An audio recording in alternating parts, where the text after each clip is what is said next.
Bonjour tout le monde et bienvenue dans Configurer le WAF. Eh bien oui, c'est possible de configurer le WAF au niveau de FortiGate. Vous avez la fonctionnalité WAF, bien sûr, qui n'est pas affichée par défaut. On va voir comment l'afficher et comment l'activer, bien sûr, tout au long du lab. Et bien sûr, pour protéger vos serveurs qui sont en interne, des attaques qu'on va voir. Bien sûr, le WAF ou bien sûr le firewall applicatif, si on le nomme sur le marché. Ça peut être appliqué sur le FortiGate et c'est une option de plus que vous pouvez voir qu'on peut avoir sur le FortiGate qui est plein de fonctionnalités. Et parmi ces fonctionnalités, on trouve bien sûr le WAF. Alors, du coup, on va passer pour tout ce qui est pour voir le plan de cette vidéo-là. Alors, on va expliquer c'est quoi le Web Application Firewall, le firewall applicatif. Et aussi, on va parler des attaques, pardon, qui sont les plus connus sur le WAF ou les applications euh, pour remédier et que le WAF est utilisé pour remédier à ces attaques. Bon, la première c'est le cross-site scripting XSS et le deuxième, bien sûr, qui est très connu, le SQL injection. On va parler aussi du FortiWeb. On va parler comment ça fonctionne et tout ça. Et bien sûr, en fin de la vidéo, on va essayer de faire un lab et je vais vous montrer comment on configure le WAF au niveau de FortiGate. Du coup, pour le Web Application Firewall, c'est quoi exactement le Web Protection Firewall? Bon, c'est les sites web qui sont des cibles des pirates, bien sûr, les sites web, les applications, mais c'est surtout les sites web qu'on utilise et leurs champs qui sont utilisés pour être attaqués. Alors, le filtrage web FortiGuard est pour les clients. Alors ça, c'est autre chose. Alors, comme je vous ai expliqué, ça c'est le web protection ou le web filtering. C'est pour tout ce qui est client, machine client et autres. Mais pour le WAF, c'est pour protéger votre serveur ou application ou site web que vous hébergez en interne. Le WAF est destiné à protéger bien sûr les services web, c'est surtout ça. C'est pour ça qu'il attaque directement la couche applicative. Et la fonctionnalité WAF est disponible uniquement en mode d'inspection par proxy. Alors, proxy based, elle est utilisée juste sur le proxy based qu'on doit appliquer sur l'interface, comme on a vu sur d'autres labs.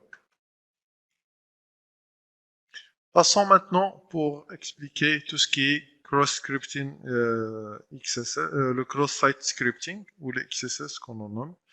Alors pour ça, un hacker, comme d'habitude, bon, il va essayer d'injecter un code, euh, au niveau des serveurs.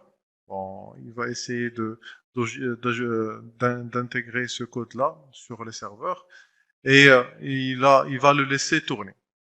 Du coup, un utilisateur normal va essayer de remplir des champs. Alors, dès qu'il remplisse des champs, alors au lieu que le serveur envoie ces informations à la base de données, non, il va pas faire ça, mais il va envoyer ça sur cette machine-là, qui va envoyer directement vers le hacker ou l'attaquant qui a fait l'injection de ce malware ou ce script qui va faire rediriger tous les champs qui sont importants pour lui vers sa base de données.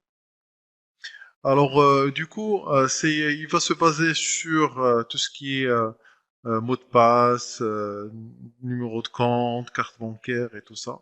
Il va rediriger ça vers sa base de données. Passons maintenant sur tout ce qui est SQL injection. Alors, l'SQL injection, c'est bien sûr, on la connaît tous, c'est l'attaque la plus connue pour les applications ou les sites web.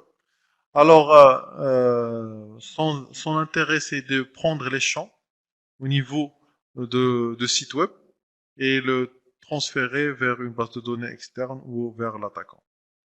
Alors, l'application web ne rejette pas les entrées illégales, bien sûr. Lorsque l'application web se connecte à la base de données pour ajouter des entrées, elle peut télécharger, bien sûr, des zones sensibles. Elle peut carrément télécharger la liste ou le tableau des utilisateurs qui sont dans la base de données, ou bien sûr supprimer, modifier l'utilisateur et ou ajouter d'autres utilisateurs pour pour avoir l'accès vers ce serveur-là. Maintenant, passons pour voir le FortiWeb et les différents modes d'intégration avec le FortiGate. Du coup, pour la première intégration, c'est le standalone.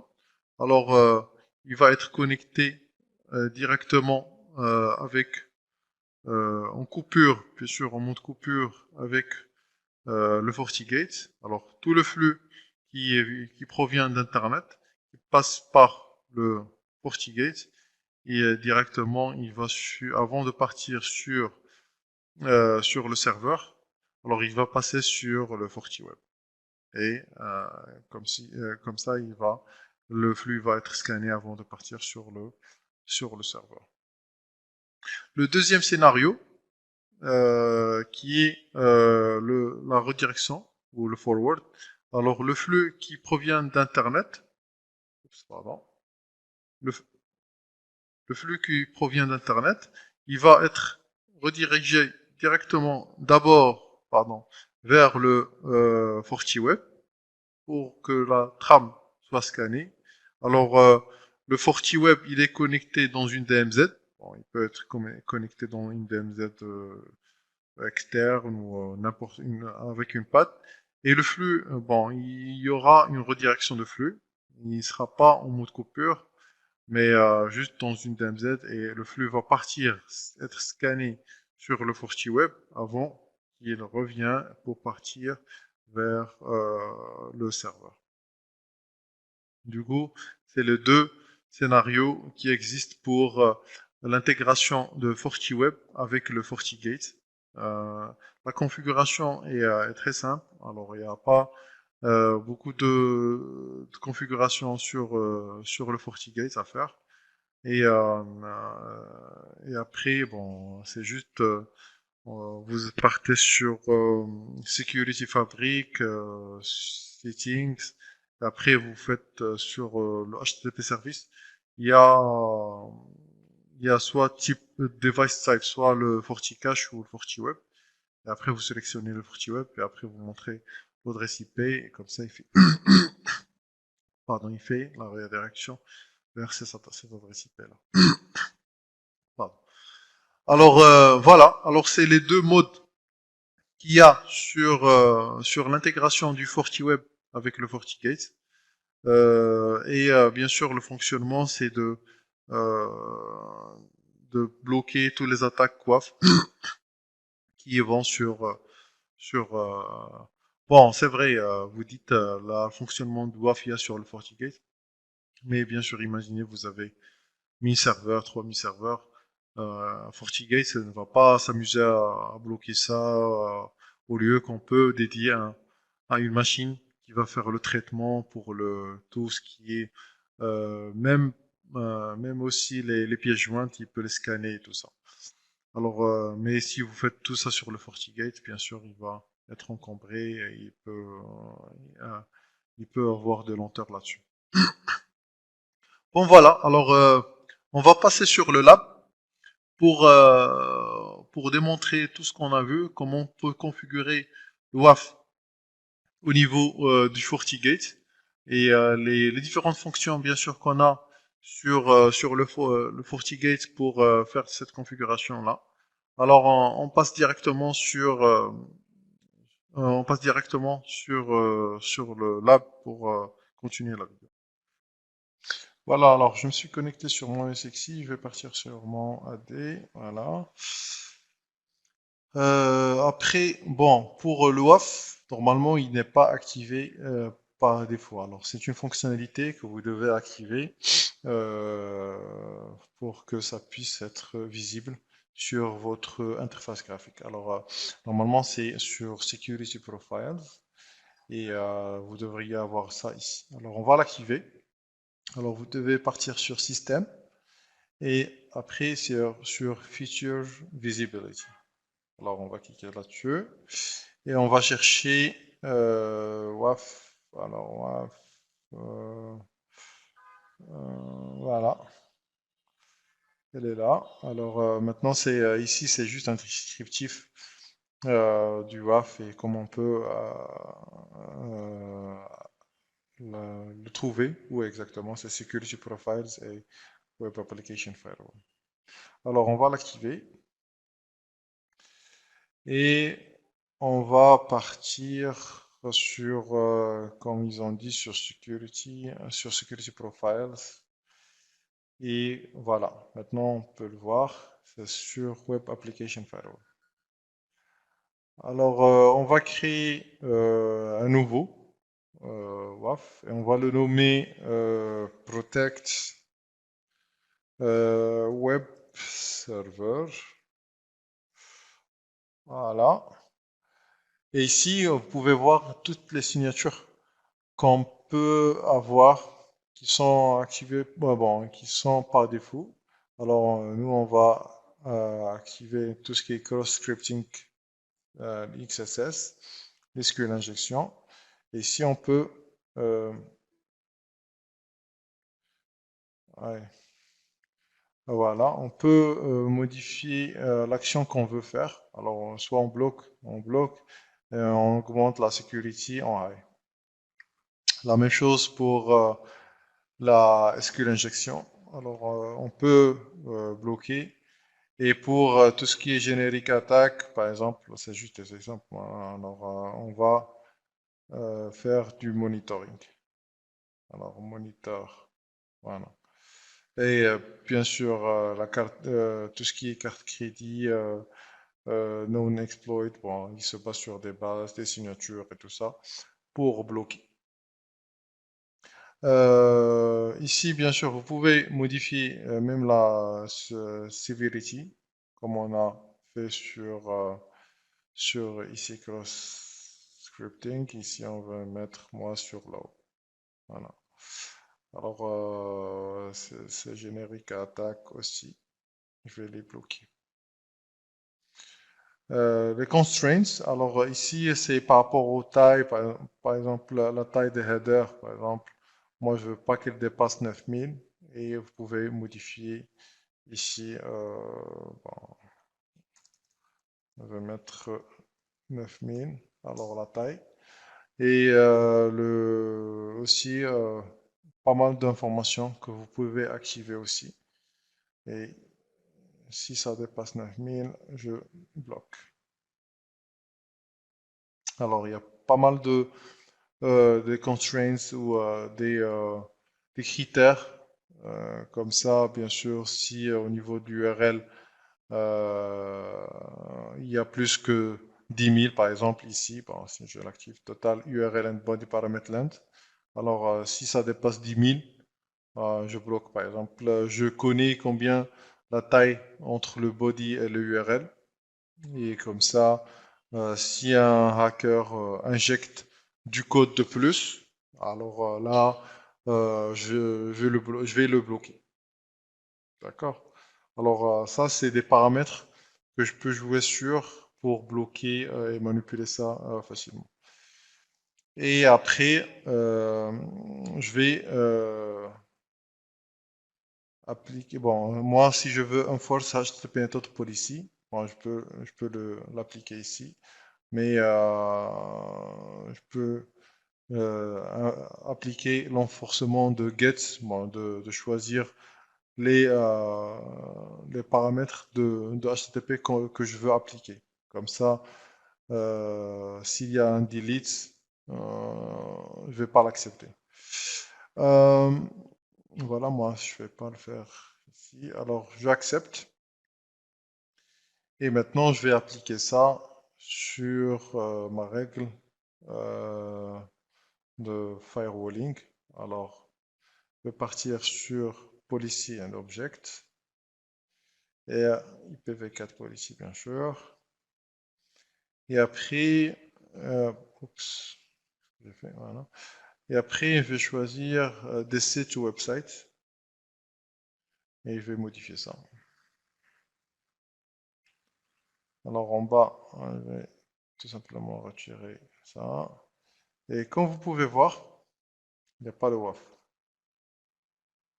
Alors, j'ai pas la possibilité de choisir le WAF. Du coup, pourquoi?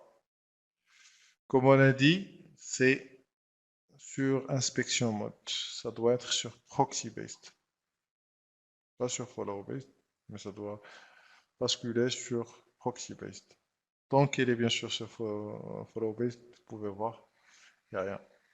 Maintenant, je vais choisir le proxy based. Je vais descendre et voilà, c'est ajouté après l'IPS. Bon, je vais l'activer et je vais choisir la session ou la policy que j'ai créée sur le WAF. Voilà, Protect Web Server. Et en bas, je vais sélectionner tout ce qui est Security Events. Voilà, pour que la security des logs de security profile qui pour moi c'est important. Alors je vais appliquer la security event pour loguer ces logs-là. Alors voilà, alors j'applique, pardon. Et voilà, vous pouvez voir que c'est ajouté ici. Je peux retirer l'inspection, certificat d'inspection si je veux. Voilà, alors no inspection. Voilà, alors c'est activé. Du coup, bien sûr, il faut faire des attaques. Moi, je vais pas le faire, c'est juste vous montrer comment on peut configurer ça sur le FortiGate.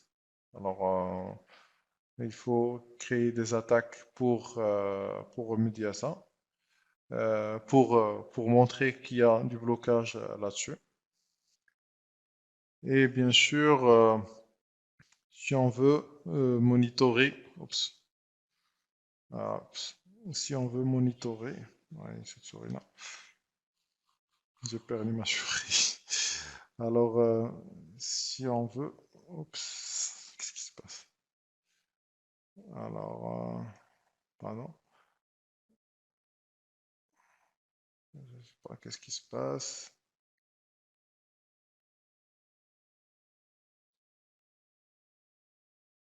Je vais mettre en pause. Bon, voilà, ça a repris.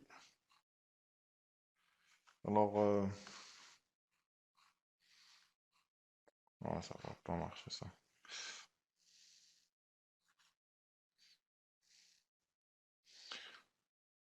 Bon, voilà, maintenant c'est réglé, pardon. Désolé pour ce problème technique. Alors, si on, pour tout ce qui est log, bien sûr, on va partir sur log and report. Et on va descendre jusqu'au Web Application, ouais, voilà, Web Application Firewall. Et vous aurez tous les logs, bien sûr, comme on a vu sur le DOS, tout ce qui est IPS aussi et autres. Toutes les informations sur les logs, l'attaque qui a été bloquée et tout. Voilà, alors merci d'avoir suivi cette vidéo-là. Du coup, on va terminer cette partie-là et on va pas attaquer un nouveau chapitre qui sera tout ce qui est VPN. On va commencer le VPN, bien sûr, sur une série de VPN. pour les les prochaines vidéos. Merci d'avoir suivi et je vous dis à très bientôt. Merci, au revoir.